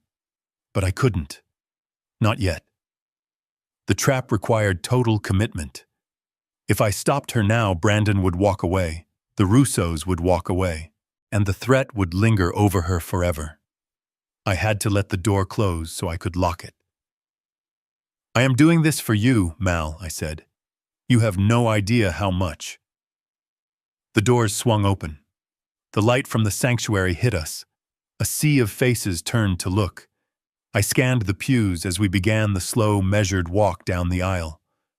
On the left, Mallory's friends and family, my sister from Oregon, a few of my old colleagues from the bureau looking uncomfortable in ties. On the right, Brandon's side. It was a gallery of strangers, men in flashy suits with slicked-back hair, women with too much filler in their lips. And in the back row, sitting alone near the exit, was a man I recognized from the dossier Patricia had compiled. He was large, wearing a black suit that strained at the shoulders. He wasn't watching the bride. He was watching Brandon. He was the insurance policy the shark had mentioned. He was there to make sure the asset my son-in-law didn't run before the check cleared. Seeing him sent a chill down my spine, but it also steeled my resolve. This was real. The danger was physical. If my plan failed, that man in the back row would be visiting my house tonight. We reached the altar. Brandon stood there looking like the cover of a GQ magazine. He was sweating slightly, a sheen of perspiration on his upper lip that the studio lights couldn't hide. His pupils were dilated. The cocaine from Friday night was still in his system, or maybe he had topped up for courage. He smiled as we approached a wide, predatory grin that showed too many teeth. He stepped forward to take Mallory's hand. This was the handover, the moment of transfer. In the old days, it symbolized the father giving the protection of his daughter to the husband. Today, it felt like handing a lamb to a butcher. I kissed Mallory on the cheek. Her skin was cold. "I love you," I whispered. Then I turned to Brandon. I took his hand. His palm was clammy. He squeezed my hand hard, a final assertion of dominance. He leaned in close, invading my personal space, pretending to give me a respectful embrace. His breath smelled of mints and rot. "Goodbye, Doug," he whispered into my ear. His voice was a hiss, audible only to me. "Try not to drool on the front pew. The nursing home van is coming at reception." He pulled back, winking at me. He thought he was whispering to a senile old man who would forget the insult in 5 minutes. He thought he was untouchable. I held his gaze. I didn't blink. I didn't tremble. I let the corner of my mouth lift in a small, enigmatic smile. "Goodbye, son," I said. My voice was steady. It was the voice of the man who used to stare down cartel accountants in federal holding cells. For a split second, Brandon looked confused. The clarity in my eyes unsettled him. But then Mallory squeezed his hand, and his ego took back the controls. He turned to the priest, dismissing me as a ghost of the past. I took my seat in the front row. The wood was hard. The ceremony began. The priest, a man who had no idea he was officiating a crime scene, began to speak about love, honor, and cherish. I watched Tanya, the maid of honor. She was standing behind Mallory holding the train of the dress.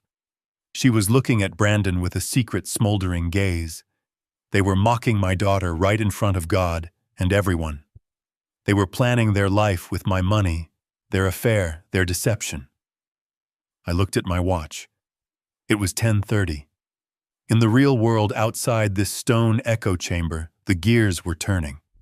At this exact moment, Patricia was filing the final motion with the court. At this exact moment, the automated banking system was rejecting the scheduled transfer Brandon had set up. At this exact moment, the district attorney was signing the warrant for Dr. Meyer. Brandon Cole was standing there promising to love my daughter until death did them part, unaware that his financial death had already occurred 30 minutes ago. Do you, Brandon Cole, take this woman to be your lawfully wedded wife? I do, Brandon said. His voice boomed. It was the voice of a man claiming a prize. Do you, Mallory Bennett, take this man? I held my breath. Part of me hoped she would run. Part of me hoped she would see the shadow behind his eyes. I do, she whispered. The priest smiled. He looked out at the congregation. If anyone here has any just cause why these two may not be joined together, let them speak now or forever hold their peace. The silence that followed was heavy. I could feel the weight of the truth sitting in my chest pocket where the digital recorder lay. I could have stood up. I could have played the tape. I could have stopped the wedding right there. But that would have been messy. That would have been emotional. Brandon would have claimed the tape was doctored. He would have claimed I was crazy. The guests would have been confused. The Sharks man in the back row might have pulled a gun. No. The humiliation had to be total. It had to be undeniable. It had to happen when he felt safest. I remained seated. I remained silent. I saw Brandon's shoulders relax. He had passed the final hurdle. He thought he was safe. I now pronounce you husband and wife, the priest declared. You may kiss the bride. Brandon grabbed Mallory and kissed her. It wasn't a kiss of affection. It was a kiss of ownership. It was aggressive, theatrical, designed to show the world that she belonged to him now. The audience applauded. The sound washed over me like a wave. They walked back down the aisle, arm in arm. Brandon was beaming. He pumped his fist in the air. He looked at the Sharks man in the back row and gave a subtle nod.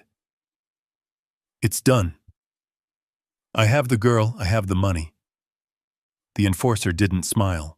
He just checked his phone and walked out. I stood up slowly.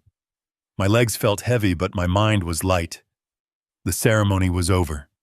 The legal trap was sprung. Now came the reception, the toasts, the speeches, and the reveal. I walked out of the church into the blinding sunlight. Guests were lining up to throw rice. Everyone was laughing. Everyone was happy. I walked over to the limousine. I saw Brandon helping Mallory inside. He looked at me one last time before closing the door. He didn't say anything, but his expression screamed it. Checkmate, old man. I got into my own car. I checked the display on my phone. One new message from Patricia. The accounts are frozen.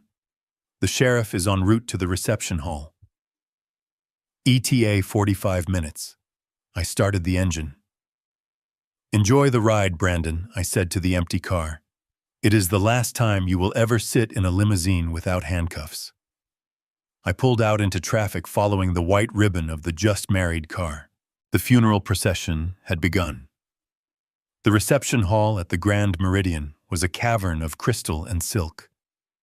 Centerpieces of white orchids stood like sentries on every table, towering over plates of filet mignon that cost more than most people's weekly grocery budget. The air smelled of expensive perfume and the metallic tang of chilled champagne. To the untrained eye, it was a fairy tale. To me, it was a crime scene waiting for the yellow tape. I sat at the head table, the father of the bride invisible in plain sight. To my left, Mallory picked at her food, her face pale, her eyes darting nervously toward the exit. To my right, Brandon was holding court. He had loosened his tie. He was drinking scotch now, amber liquid sloshing in heavy crystal. He was high on adrenaline, high on victory, and likely high on the chemical courage he had snorted in the bathroom 10 minutes ago. He leaned over to me, clapping a heavy hand on my shoulder. "Great party, Doug," he said, his voice loud enough for the nearby tables to hear. "You really outdid yourself. Don't worry about the bill. I will handle everything on Monday." He winked. It was a conspiratorial wink, the gesture of a man who believes he has just successfully robbed a bank and is buying the security guard a drink. I smiled back. It was the smile of the executioner adjusting the hood. "I am glad you are enjoying it, son," I said. "You should savor it." He laughed, turning back to his best man to crack a joke about the bridesmaids. He didn't hear the warning. They never do. The band leader, a man in a white tuxedo, tapped the microphone. "Ladies and gentlemen," he announced, his voice smooth as velvet. "If I could have your attention, it is time for the father of the bride to give his toast. Please welcome Mr. Douglas Bennett." Applause rippled through the room. It was polite, obligatory applause. They expected a few mumbled words from the old man, maybe a teary memory about Mallory's childhood, and then a toast to the happy couple. They wanted me to be brief so they could get back to the open bar. I stood up. My legs felt like steel. I buttoned my tuxedo jacket. I walked to the small stage in the center of the room, taking the microphone from the stand. I held a small remote control in my left hand concealed against my palm. The room went silent. I looked out at the sea of faces. I saw Tanya, the maid of honor, applying lipstick at table 2. I saw the Sharks' enforcer, sitting in the back corner, his arms crossed, his eyes fixed on Brandon. I saw my daughter looking up at me with a mixture of love and dread, praying I wouldn't embarrass her. I took a deep breath. Friends, family, and distinguished guests, began my voice steady and clear. The microphone amplified the grit in my tone. We are gathered here to celebrate a union. A marriage is more than just a ceremony. It is a merger. It is the combining of 2 lives, 2 histories, and 2 futures. I paused. I looked directly at Brandon. He was leaning back in his chair, swirling his scotch, looking bored. When I first met Brandon, I continued. I asked myself the question every father asks. Is this man worthy? Does he have the integrity to protect my daughter? Does he have the honesty to build a life with her? Brandon smirked, raising his glass in a mock salute. For months I have been told that I am losing my touch, I said, letting a slight tremor enter my voice, playing the part one last time. I have been told that I am forgetful, that I am confused, that I am living in the past. A few guests chuckled uncomfortably. Mallory looked down at her lap. But the thing about the past, I said, my voice hardening, dropping the tremor completely, is that it always leaves a paper trail. And the thing about being a forensic accountant for 30 years is that you never lose the ability to spot a fraud. The room temperature seemed to drop 10 degrees. The chuckles died. Brandon stopped swirling his drink. He sat up straighter, his eyes narrowing. I raised the remote control. I wanted to give the happy couple a gift, I said. A tribute to the truth. Because a marriage built on secrets is like a house built on sand. And Brandon, you have built a castle on a swamp. I pressed the button.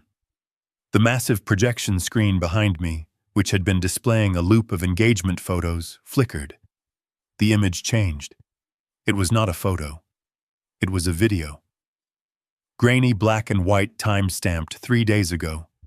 It was the security footage from Elena's bridal shop. Elena had installed high-definition cameras in the viewing area years ago to catch shoplifters. She had given me the footage on Friday. The angle was high, looking down into the fitting area. The curtain of the changing room was partially open. A collective gasp sucked the air out of the room.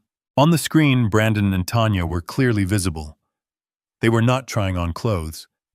They were entangled in a way that left nothing to the imagination. Mallory's hands flew to her mouth. She made a sound like a wounded animal. But I didn't stop there. I pressed the button again. The audio from the club kicked in, synced over the video. Is everything set for Monday? Tanya's voice boomed through the high-quality speakers of the reception hall. Done and dusted, Brandon's voice replied, arrogant and clear. As soon as I say I do, I gain power of attorney. I have been working on Mallory for months. She is convinced Doug is losing his mind. Pandemonium threatened to erupt, but my voice cut through it like a whip. Sit down, I roared into the microphone. I am not finished. Brandon had jumped to his feet. He was white as a sheet. Turn it off, he screamed, looking at the AV technician. Turn it off. The technician didn't move. I had paid him $500 to lock the system. I clicked the remote again. The screen changed. This time it was a spreadsheet. Rows of red numbers, bank logos, wire transfers. This is Brandon's financial reality, I narrated, walking the audience through the autopsy of his life. You all think he is a CEO. The truth is, Brandon Cole is unemployed. The company Apex Horizon is a shell. These documents show over $2 million in debt to illegal gambling rings. I pointed to a specific line item highlighted in yellow on the screen. Viper Logistics.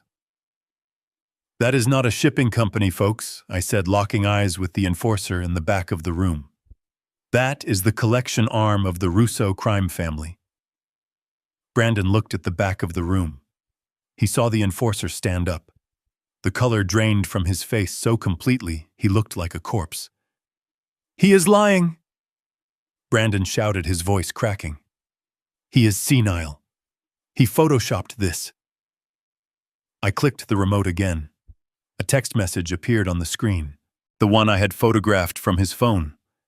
200,000 by Monday, or the girl gets it. The room went deadly silent. The horror of the threat sank in. Mallory stood up. She looked at Brandon. She looked at the screen. She looked at me. The realization washed over her, the rush to get married, the pressure to sign the papers, the gaslighting about my memory. It wasn't love. It was a hostage negotiation. You monster, she whispered. I am not done, I said, my voice dropping to a terrifying calm. I turned to Brandon. He was looking for an exit, but the security team I had hired, 4 ex-bureau agents, had quietly blocked the doors. You thought you won, Brandon. You thought you were smart. You made me sign a power of attorney yesterday. You made me sign over the deed to my house. You thought you were going to sell my home tomorrow morning to pay off your debt. I clicked the remote one last time. A legal document filled the screen. It was stamped, notarized, and filed. The Mallory Protection Trust. Status irrevocable. Effective date 7 days ago. I turned to look at him. You have a power of attorney, Brandon. That is true, but a power of attorney only allows you to manage assets that I own. I stepped off the stage and walked toward him. The crowd parted for me like the Red Sea. I don't own the house anymore, I said. I don't own the stocks. I don't own the bank accounts. I transferred every single penny into this trust a week ago. Brandon's mouth opened and closed. He looked at the document on the screen. He looked at the date. But you signed, he stammered. I signed a piece of paper that gave you the keys to an empty vault, I said, stopping inches from his face. You are holding the title to nothing. You are the legal guardian of a ghost. I leaned in close so only he and Mallory could hear. You are insolvent, Brandon. You have no money to pay the shark tomorrow. And since you just married my daughter under false pretenses with the intent to defraud, the prenuptial protections of the state don't apply to criminal activity. But the trust does. The trust protects her.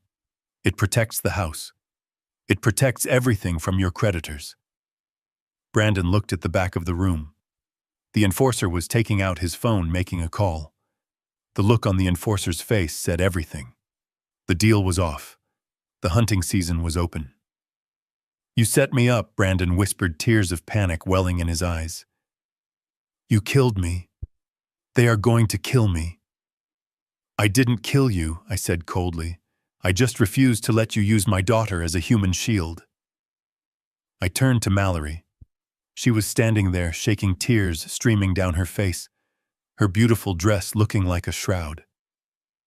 I reached out a hand. Come here, Mal. Brandon grabbed her arm. It was a reflex, a desperate attempt to hold on to his leverage. She is my wife, he shouted. She stays with me. I didn't have to move. Mallory turned on him. The slap echoed through the silent hall like a gunshot. It was harder than the one Juliet gave her mother-in-law in that other story. It was the slap of a woman waking up from a nightmare. "Don't you touch me," she screamed. "You sold me! You sold me to the mob!" She ripped her hand away from him and stepped to my side. I put my arm around her. I felt her trembling against my ribs. I looked at Brandon, who was standing alone, surrounded by the ruins of his lies. The video on the screen was still playing on a loop, him laughing with Tanya about putting me in a nursing home. Tanya was gone. I saw the back of her dress disappearing into the kitchen. She knew when a ship was sinking. Brandon looked around the room. His mother was crying. His friends were looking at their shoes. The Sharks enforcer was walking toward the exit. His job done, his report filed. Brandon fell into his chair. He put his head in his hands. I looked at the AV technician and dragged a finger across my throat. "Cut it." The screen went black. The lights came up. The fairy tale was officially over. But we weren't done yet. The sound of sirens began to wail in the distance, getting louder with every second. I looked at Brandon. "I told you, son," I said, my voice carrying over the murmuring crowd. "I told you I would take care of everything. And I have." I checked my watch. Patricia was right on time. The double doors at the back of the hall burst open. But it wasn't the caterers with the dessert. It was the sheriff, flanked by 2 federal agents in windbreakers. Brandon looked up. He saw the badges. For a moment he looked relieved. He thought the police were better than the mob. He thought he was safe in a cell. He was wrong. Because I hadn't just called the police for the fraud. I had given them something much darker. I watched the officers march across the dance floor, their boots thudding on the polished wood. The reception was over. The sentencing was about to begin. The doors to the banquet hall did not just open. They were breached. The sheriff walked in first, his hand resting on his belt, followed by 2 federal agents wearing jackets emblazoned with the letters FBI. The music had stopped long ago, but the silence now was heavy enough to crush a man. Brandon stood near the head table. He looked small. The arrogance that had fueled him for months, the cocaine that had spiked his confidence, the adrenaline of the wedding, it all evaporated in an instant. He was left standing there as exactly what he was: a fraud, a gambler, a thief. Brandon Cole, the sheriff, announced, his voice carrying to the back of the room without a microphone. "You are under arrest for conspiracy to commit wire fraud, identity theft, and elder abuse." Brandon stumbled back, knocking over a crystal vase. Water and orchids spilled onto the dance floor. "This is a mistake," Brandon stammered, holding his hands up. "It is a prank. Doug put you up to this. Tell them, Doug. Tell them it is a joke." I stood still. I watched him. I did not blink. The sheriff stepped forward. He pulled a pair of steel handcuffs from his belt. The metal caught the light of the chandeliers. "We have your text messages, Mr. Cole. We have the wire transfer attempts. And we have the testimony of Dr. Alan Meyer, who was taken into custody 40 minutes ago. He gave us everything in exchange for a plea deal." Brandon's knees gave way. He didn't fall gracefully. He collapsed like a puppet whose strings had been cut. The agents hauled him up. They didn't fracture his ribs, but they weren't gentle. They spun him around and slammed him against the table where the wedding cake stood, a 5-tier monument to a lie. "You have the right to remain silent," the agent recited. Brandon was sobbing now. It was an ugly, wet sound. He looked at Mallory. "Baby, please tell them I did it for us. I did it so we could be rich." Mallory did not look at him. She stared at the wall, her face a mask of shock. The agent clicked the cuffs shut. That sound, the sharp final click of ratcheting steel, was the most satisfying sound I had heard in years. It was the period at the end of a long, terrible sentence. But we weren't finished. I pointed toward the service entrance near the kitchen. "Don't forget the accomplice," I said calmly.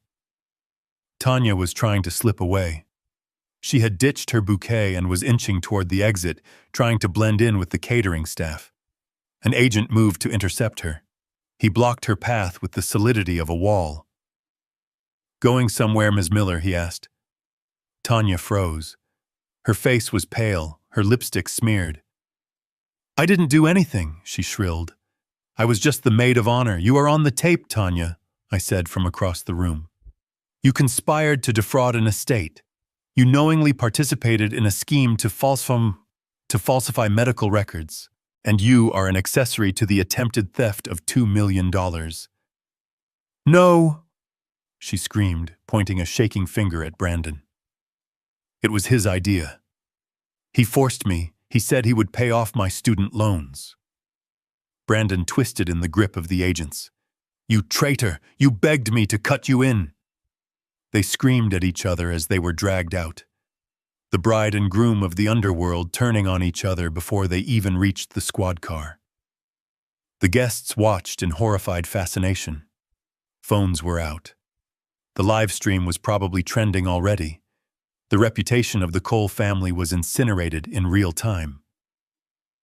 I walked over to Mallory. She was standing alone in the center of the dance floor. She looked at her hands. She looked at the ring on her finger, a ring paid for with credit card debt that was now undoubtedly in default. She pulled it off. She didn't throw it. She just dropped it. It hit the floor with a dull ping and rolled away under a table. "Dad," she whispered. Her voice was broken. "I am here, Mal." She looked up at me. Her eyes were red, but the fog was gone. The manipulation had broken. She saw me. She saw the father who had protected her, not the enemy Brandon had painted. He was going to sell the house, she said, her voice trembling. He was going to give the money to the mob. And if he didn't... She couldn't finish the sentence. She realized how close the shark had been to the water. I took off my tuxedo jacket. I draped it over her shoulders. It was heavy and warm. "It is over," I said. "The house is safe. The money is safe. You are safe." She buried her face in my chest and wept. It was a deep guttural cry, the sound of a heart shattering and reforming all at once. I held her. I let her cry. I glared at anyone who dared to approach. This was not a spectacle for their amusement. This was a rescue operation. "Let's go," I said. I steered her toward the exit. We walked past the staring guests. We walked past Brandon's mother, who was sobbing into a napkin, realizing her son was not a prodigy, but a felon. We walked past the uneaten dinner. Outside, the air was cool and clean. The flashing lights of the police cruisers painted the driveway in strokes of red and blue. I saw Brandon being shoved into the back of a car. He saw us. He pressed his face against the window, shouting something I couldn't hear. I didn't look back. He was in the rearview mirror now, literally and metaphorically. I opened the door of my sedan for Mallory. She slid in, pulling the white dress inside, gathering the silk around her like a shield. I got into the driver's seat. I started the engine. The drive home was silent. We passed the spot where the Shark's enforcer had been parked earlier. The car was gone. The threat had evaporated the moment Brandon was in custody. The Russos knew the game was over. They would write off the debt as a loss and move on. Brandon would deal with them in prison, where debts are paid in blood, but that was no longer my concern. We pulled into the driveway of our home. The house looked different tonight. It wasn't just a building. It was a fortress that had held. I helped Mallory out of the car. She looked at the front door. "I am sorry, Dad," she said again. "I was so stupid." "You weren't stupid," I said firmly. "You were in love, and he used that against you. Evil people rely on the decency of others to succeed. You are decent. He is not. Never apologize for having a heart. Just learn to guard it better next time." We walked inside. I locked the door. The sound of the deadbolt sliding home was the sweetest music I had ever heard. I went to the kitchen and poured 2 glasses of water. I handed one to her. "What happens now?" she asked, staring into the glass. "Now," I said, "we call a lawyer to annul the marriage. Since it was based on fraud, it will be as if it never happened. You are not a divorcee, Mallory. You are a survivor." She nodded slowly. A small, tentative strength was returning to her eyes. And then I continued. "We are going to plant a garden. I think the backyard needs some new roses." She smiled. It was a weak smile, but it was real. "You are a scary man, Dad," she said softly. "I had no idea you could do all that." I took a sip of water. I looked at the reflection in the window. The old man was back. The glasses were slid down my nose. The shoulders were slumped. The dangerous agent had retreated back into the shadows, waiting until he was needed again. "A father does what he has to do," I said. "I am Doug Bennett. I am 68 years old. People look at me and see a retiree. They see a widower. They see an easy target. Let them look. Let them underestimate. Because the wolf doesn't need to howl to be dangerous. Sometimes he just needs to wait in the dark." If you enjoyed this story, if you believe that justice is a dish best served cold and calculated, hit that like button. Subscribe to the channel for more stories of people who refused to be victims. And tell me in the comments, have you ever had to protect someone who didn't know they were in danger? I will see you in the next story. Until then, check your locks, check your accounts, and never ever assume the old man in the corner isn't listening.